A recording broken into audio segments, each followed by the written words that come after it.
Καλημέρα σας. Καλώς ήρθατε στο μάθημα 29. Χαίρετε. Μία φίλη ανάμεσά μας, σε αυτή την ομάδα, είναι πολύ δραστήρια στα οικολογικά ζητήματα. Κάνει πολύ ουσιαστική οικολογική δράση, εθελοντική. Καθαρίζει τις θάλασσες, πέρα ως πέρα. Και έχει μια πορεία σε σχέση με τα μαθήματα. Λέει, αν αυτός ο κόσμος είναι μια προβολή του νου μας και δεν υπάρχει αληθινά παρά σαν ένα συλλογικό όνειρο, έχει κάποιο νόημα ή όποια οικολογική δράση? Θα λέγαμε κι εμείς κατ' επέκταση ή όποια δράση. Έχει κάποιο νόημα αν όλα αυτά είναι ένα όνειρο? Για να δούμε λοιπόν τι απαντήσεις έχουμε ετοιμάσει και πώς σχετίζονται με το σημερινό μάθημα 29. Εδώ είναι οι φίλοι, στο All for Blue. Αν όλα είναι μια ψευδαίσθηση, ένα όνειρο, έχει νόημα οποιαδήποτε οικολογική δράση? Ας δούμε την επόμενη καρτέλα. Πίσω από τον κόσμο των φαινομένων και του ονείρου, πίσω από τις πράξεις μας και χωρίς να έχουμε επίγνωσή του, υπάρχει ένας αθέατος σκοπός.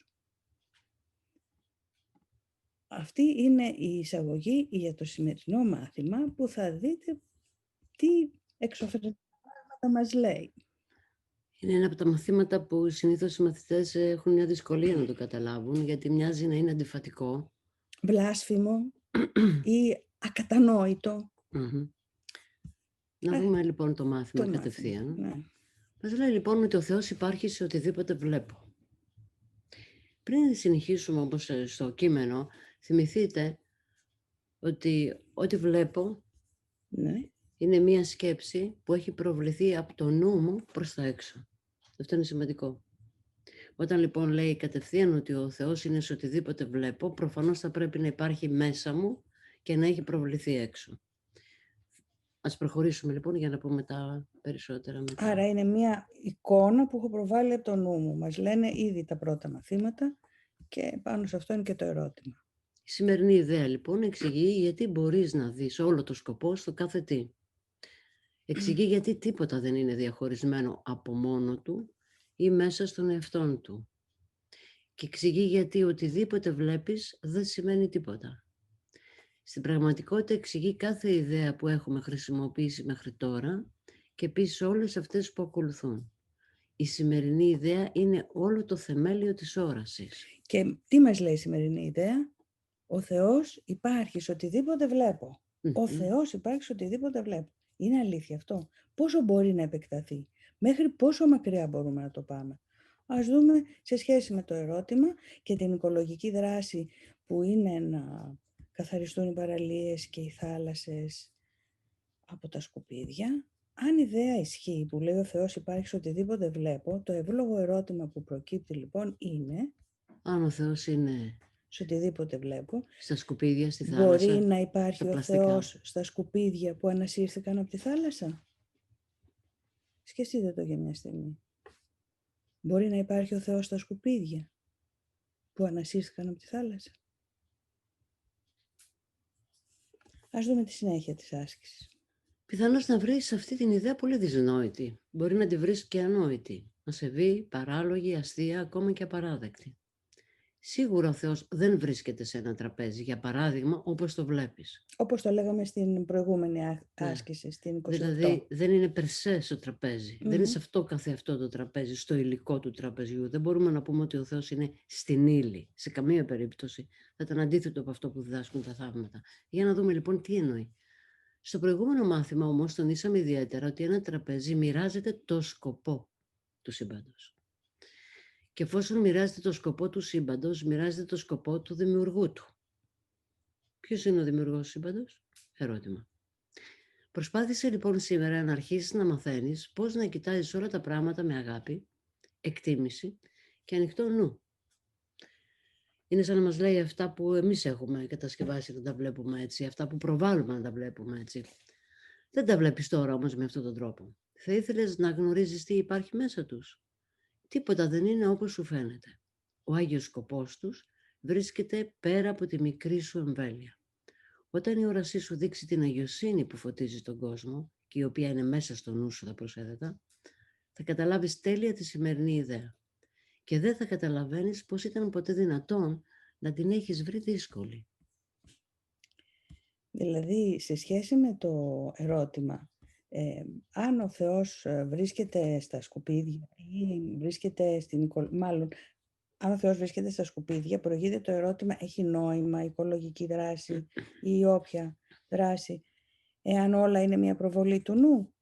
Και απ' την άλλη μου λέει ότι σε όλα είναι ο Θεός μέσα. Και τώρα μου αποκαλύπτει όμως ότι δεν είναι στα ίδια τα αντικείμενα, αλλά στο σκοπό. Άρα, στο παράδειγμα της εθελοντικής δράσης, πού θα βρούμε αυτό το σκοπό? Όχι ακριβώς στα σκουπίδια, αλλά σε κάτι άλλο. Στο νόημα που έχει δώσει αυτός, ο νους. Και όσοι συμβάλλουν σε αυτή την οικολογική προσπάθεια. Αυτό που στην καθημερινότητα είναι μία δράση με ενότητα για έναν εξωτερικό στόχο, λόγου χάριν οικολογικό, στο επίπεδο του εσωτερού εαυτού, είναι ιερή σύνδεση και άγια σχέση. Κοιτάξτε πώς όλοι αυτοί οι άνθρωποι στο κάτω μέρος της εικόνας μαζεύτηκαν για να μαζέψουν αυτά τα σκουπίδια. Όμως, μέσα στην ψυχή του καθενός υπήρχε αυτό που υπάρχει πίσω. Μια ιερή σχέση, μια άγια σχέση, μια σύνδεση. Ο ένας ήρθε κοντά στον άλλον με ένα σκοπό, κάθαρση. Ναι. Συμβολικά τα σκουπίδια είναι η κάθαρση. Ακριβώς. Και αν θέλαμε να το πάμε λίγο πιο πέρα, θα μπορούσαμε να πούμε, Ιουλία μου, ότι πίσω από τον σκοπό να καθαρίσω τις θάλασσες βρίσκεται ο σκοπός να καθαρίσω το νου μου από τον διαχωρισμό. Και καθώς μαζεύομαστε όλοι μαζί για μια κοινή δράση, στην πραγματικότητα αυτός ο διαχωρισμός σιγά σιγά θεραπεύεται. Και συμβολικά όλα αυτά που είναι σκουπίδια, ρήπη μέσα στο νου μας, που είναι οι σκέψεις του διαχωρισμού, οι επιθετικές σκέψεις, κάθε φορά που επιθυμώ, αντί να επιτεθώ, να συμφιλιωθώ, κάνω μια οικολογική δράση. Βέβαια. Καθαρίζω τους δικούς μου βυθούς. Μια ψυχικά οικολογική δράση. Ακριβώς. Άρα όλοι αυτοί οι άνθρωποι που μαζεύτηκαν με αυτό το σκοπό για να καθαρίσουν το περιβάλλον, κάτι μέσα τους ήδη λειτουργούσε σε ένα προσωπικό επίπεδο κάθαρσης και εκδηλώνεται προς τα έξω μέσα από αυτή την ενότητα για ένα κοινό σκοπό που υπηρετεί μια άλλου τύπου ιδέα από αυτή που φαινομενικά εμφανίζεται. Να μαζέψω τα πλαστικά από την παραλία. Και σίγουρα θα υπάρχουν εδώ εθελοντές ανάμεσά μας που έχουν κάνει διάφορες δράσεις. Ίσως θα έχετε προσέξει ότι όταν είμαστε όλοι μαζί και έχει τελειώσει η δράση, υπάρχει μια μεγάλη χαρά και μια μεγάλη αίσθηση ενότητας, η οποία δεν προέρχεται από αυτό καθεαυτό, το ότι μαζέψαμε, κάναμε, είναι από το ότι όλοι μαζί το κάναμε. Αυτό το μαζί είναι η μεγαλύτερη θεραπεία που μπορούμε να προσφέρουμε στον εαυτό μας, στον διπλανό μας και στον πλανήτη. Και αν θέλαμε να μιλήσουμε με τελείως όρους θαυμάτων, θα λέγαμε ότι το αποτέλεσμα, που είναι το μάζεμα των σκουπιδιών ή όποια θελοντική δράση έχει κάνει κάποιος, το αποτέλεσμα αυτό είναι, πίσω του έχει μια αιτία και η αιτία είναι να είμαστε ξανά μαζί. Άρα κάθε τι που κάνουμε μαζί είναι ένα κίνητρο για να θυμηθούμε ξανά αυτό το μαζί και να το βιώσουμε. Άρα θα λέγαμε, Ιουλία μου, ότι όλοι έχουμε εμπειρίες άγιων στιγμών από αυτό το μαζί. Έχουμε όλοι στιγμές που νιώσαμε τόσο ενωμένοι με τον διπλανό, με το περιβάλλον, που δεν υπήρχε καμιά αίσθηση ανησυχίας ή αγωνίας ή φόβου, παρά μόνο μια βαθιά αίσθηση χαράς από αυτή την ένωση. Έτσι, από το τίποτα. Και πώς θα το έβρισκες αν το πηγαίναμε ακόμα λίγο παραπέρα, πρακτικά, για να δούμε ότι κάθε τι με το οποίο ασχολιόμαστε εκεί έξω, αυτός ο κόσμος εκεί έξω, υπηρετεί πάντα έναν σκοπό. Το σκοπό του δημιουργού του, αυτού που του δίνει νόημα. Οπότε αν στα πράγματα δίνουμε τον σκοπό της ενότητας, τότε τα πράγματα αποκτούν αυτό το σκοπό. Και θα είχε πολύ ενδιαφέρον να αναζητήσουμε στην καθημερινότητα, πίσω από οτιδήποτε κάνουμε, μικρό ή μεγάλο, ποιο σκοπό αόρατο υπηρετεί αυτό που αυτή τη στιγμή λέω ή κάνω. Και έτσι θα καταλάβω ποιον από τους δύο οδηγούς έχω βάλει στη ζωή μου, το εγώ ή το Άγιο Πνεύμα. Που όπως έχουμε πει, το Άγιο Πνεύμα είναι η μνήμη του Θεού μέσα μας, είναι το Πνεύμα μέσα μας είναι αυτό το πνεύμα που δεν έχει κανένα χαρακτηριστικό επίθεσης. Είναι καθαρή αγάπη. Ή καθαρή επίσης συγχώρεση. Να Άρα, δούμε ναι. να δούμε την επόμενη. Βεβαίως θα συνεχίσουμε με την επόμενη. Ο σκοπός λοιπόν, ο σκοπός είναι που καθορίζει τη δράση και αυτόν πρέπει να αναζητήσουμε. Και εδώ τι λέει ο Καζαντζάκης. Μη με κρίνετε σαν άνθρωπος. Κρίνετε με σαν Θεός. Από τον κρυφό σκοπό που έχουν οι πράξεις μου. Και σε ρωτάω τώρα, αυτός ο άνθρωπος δεν είχε ξυπνήσει, δεν άκουγε το πνεύμα μέσα του. Το πνεύμα λοιπόν δεν μιλάει μόνο σε εμάς που κάνουμε τα θαύματα, μιλάει στον καθένα που θέλει να βρει την αλήθεια. Ας δούμε λοιπόν πώς αυτή την ιδέα «Ο Θεός υπάρχει σε οτιδήποτε βλέπω» την εφαρμόζουμε στη σημερινή άσκηση. Αφιερώνουμε σήμερα 6 δίλεπτα. Αρχίζουμε με το να επαναλαμβάνουμε την ιδέα «Ο Θεός υπάρχει σε οτιδήποτε βλέπω». Το λέω μέσα στο νου μου. Και μετά την εφαρμόζω στα διάφορα αντικείμενα γύρω μου, διαλέγοντάς τα τελείως τυχαία. Το θυμόμαστε αυτό, να μην κάνουμε ιδιαίτερες επιλογές, όπου πέφτει το βλέμμα μου. Ονομάζοντας το κάθε ένα από αυτά συγκεκριμένα. Τα αντικείμενα που θα χρησιμοποιήσεις πρέπει να είναι όσο το δυνατόν πιο ανεξάρτητα από προσωπική επιλογή. Για παράδειγμα, θα μπορούσαμε να πούμε «Ο Θεός είναι σε αυτό το περιοδικό. Ο Θεός είναι σε αυτό το δάχτυλο. Ο Θεός είναι σε αυτή τη λάμπα. Ο Θεός είναι σε αυτή την πόρτα. Σε αυτό το καλάθι αχρήστων». Εκτός από τις 6 περιόδους εξάσκησης, επανάλαβε τη σημερινή ιδέα τουλάχιστον μια φορά την ώρα, κοιτάζοντας αργά γύρω σου και λέγοντας στον εαυτό σου χωρίς βιασύνη «Ο Θεός υπάρχει σε οτιδήποτε βλέπω». Τουλάχιστον 1 ή 2 φορές θα βιώσετε μια αίσθηση αγαλίασης καθώς το κάνετε, μας λέει. Και αφιερώσουμε και 6 δίλεπτες Κάθε ώρα. Κάθε ώρα. Κάθε ώρα. Κάθε ώρα, με συγχωρείς, ναι. Ας αφιερώσουμε λοιπόν τώρα ένα χρονικό διάστημα για να εφαρμόσουμε την άσκηση όλοι μαζί. Αφήστε το βλέμμα σας να πλανηθεί στο περιβάλλον και ό,τι αγγίξει το βλέμμα σας, πείτε μέσα σας «Ο Θεός είναι σε αυτό» και ονομάστε το. Και αρχίστε να επιτρέπετε στον εαυτό σας να βιώνει κάτι, ό,τι και αν είναι.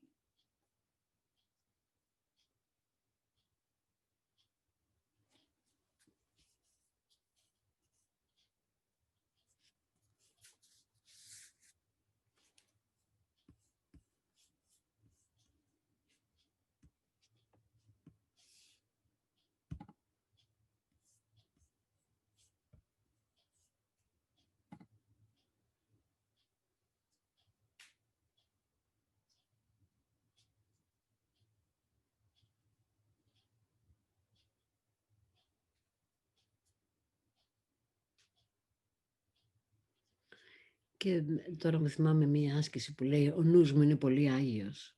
Μελλοντική άσκηση. Μελλοντική άσκηση. Και λέω τώρα, εάν είχαμε προχωρήσει και κοιτάζαμε τα πράγματα γύρω, θα του καταλάβαμε πολύ καλά αν λέγαμε, καθώς τα κοιτάμε, «Ο Θεός είναι στο κάθε τι που βλέπω», και έλεγα «Ο Θεός είναι σε αυτή την πόρτα», θα έλεγα «Το πνεύμα μου, ο νους μου, η αγιοσύνη μου είναι σε αυτό». Επειδή έχει προβληθεί από το νου μου. Ο νους μου είναι σε ό,τι αγγίζει το βλέμμα μου. Ο νους μου είναι σε ό,τι αγγίζει το βλέμμα μου. Και ο νους μου μπορεί να το δει, να το ερμηνεύσει καλό ή κακό.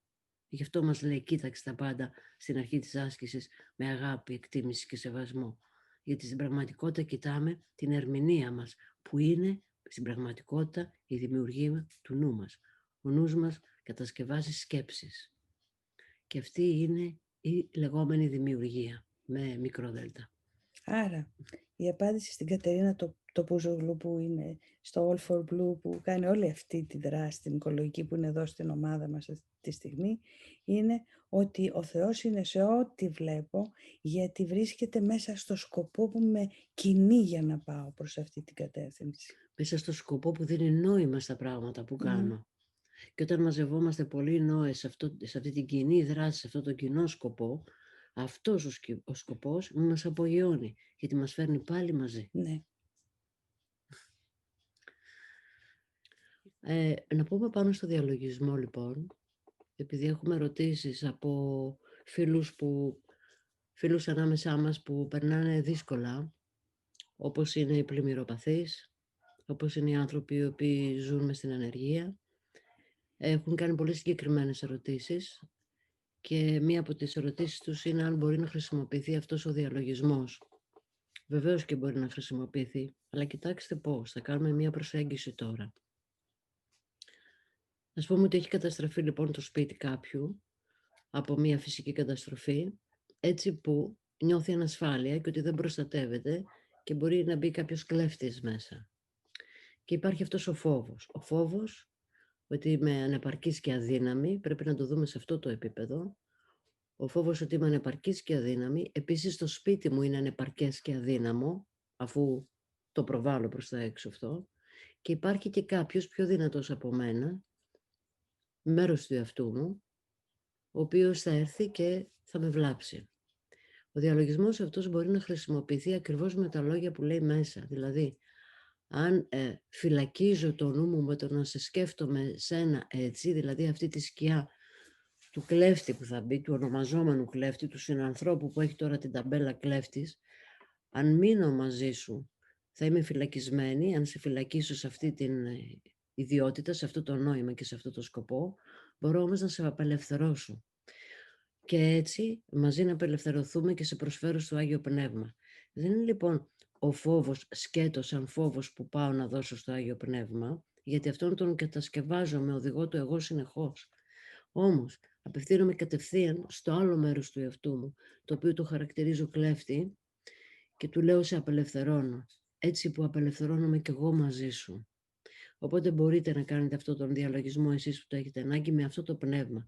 Ελευθερώνω αυτή τη σκιά, αυτού που θα με βλάψει, την ελευθερώνω, την παραδίδω στο Άγιο Πνεύμα, ακριβώς γιατί δεν θέλω ούτε εγώ να είμαι φυλακισμένη εκεί με αυτόν τον φόβο. Αυτό μπορεί να μας ανοίξει. Θα απαντήσουμε σε αυτά τα ερωτήματα ακόμα πιο συγκεκριμένα σε αυτή τη συνάντηση των ερωτήσεων, αλλά επειδή θεωρούμε ότι είναι λίγο επίγον το θέμα για αυτούς, σας δίνουμε μία πρώτη πρόταση για το πώς να χρησιμοποιηθεί ο διαλογισμός. Όσον αφορά ναι, υπάρχει αυτό το σχόλιο, ότι παραμονή πρωτοχρονιάς και είμαστε όλοι χωριστά. Είμαστε όλοι χωριστά σαν σώματα, σαν αντικείμενα. Τα σώματά μας είναι αντικείμενα.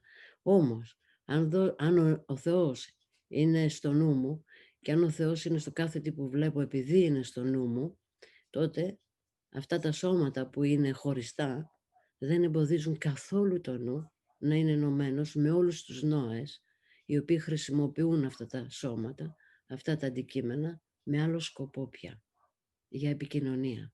Και η επικοινωνία μπορεί να είναι μέσα από πλατφόρμες, από απόσταση, γιατί οι νόες είναι συνδεδεμένοι μόνιμα. Ναι, γιατί για φανταστείτε τι επικοινωνία είναι αυτή. Ο καθένας φαινομενικά είναι στο χώρο του και όμως συνδεόμαστε σε ένα πεδίο που οι καρδιές μας, ο νους μας βρίσκει ένα κοινό σημείο συνάντησης στο οποίο ενωνόμαστε, συμφωνούμε και όλοι μαζί κάνουμε ένα βήμα παραπάνω να ανοίξει η συνειδητότητά μας. Τα σώματα δεν κάνουν κάτι, απλά χρησιμοποιούμε τα μάτια και το στόμα και τα αυτιά για να επικοινωνούμε ιδέες πολύ μεγάλες που μας αγκαλιάζουν όλους. Οπότε τελικά έχει ένα πολύ ωραίο ποίημα ο Νικηφόρος Βρετάκος, τώρα θυμάμαι, που λέει «Είμαι και μπροστά στο τραπέζι μου το ψωμί και μέσα του χέρια, αυτά που το όσπηραν, που το θέρισαν, που το όψισαν, που το πρόσφεραν, δεν είμαι μόνος».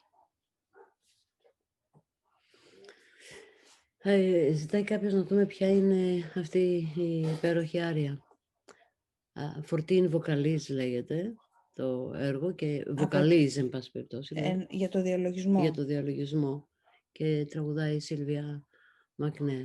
Είναι από το CD που λέγεται Divine Sopranos. Αν το βάλετε Βοκαλίζ δηλαδή, έργο δηλαδή 34 στο YouTube, υποθέτω ότι θα το βρούμε. Τους ήχους δεν τους κατεβάζουμε από το YouTube, τους αγοράζουμε. Για να είναι αυθεντική η ήχη, να μην λείπει συχνότητα καθόλου. Κάποιος ρωτάει αν είναι ακόμα μέσα, ότι κάθε μέρα που κάνουμε τις ασκήσεις του μαθήματος χρειάζεται να κάνουμε επανάληψη και τα προηγούμενα. Όχι, δεν χρειάζεται. Υπάρχει μάθημα που κάνει επαναλήψεις. Μετά το 50 μάθημα αρχίζουν οι επαναλήψεις. Εδώ λοιπόν ολοκληρώνεται το σημερινό μάθημα και οι συναντήσεις αυτής της χρονιάς. Του χρόνου πάλι μαζί, δηλαδή αύριο, με τη νέα χρονιά. Πόσο ψευδαισθητικός είναι ο χρόνος. Ναι, πόσο ψευδαισθητικός. Αλλά μπορούμε να παίξουμε το παιχνίδι αυτό. Ναι, και στην πραγματικότητα δεν υπάρχει καν. Αλλά ας υποκριθούμε ότι υπάρχει και ας πούμε ότι είναι σήμερα παραμονή πρωτοχρονιάς. Οπότε σας ευχόμαστε καλή πρωτοχρονιά και αύριο θα είμαστε πάλι μαζί, του χρόνου δηλαδή, στις 10 το πρωί. Κάνοντας υποβρύχιους, παύλα, υποσυνείδητους καθαρισμούς. Μια μεγάλη αγκαλιά σε όλους. Να είστε καλά. Καλημέρα. Χαίρετε.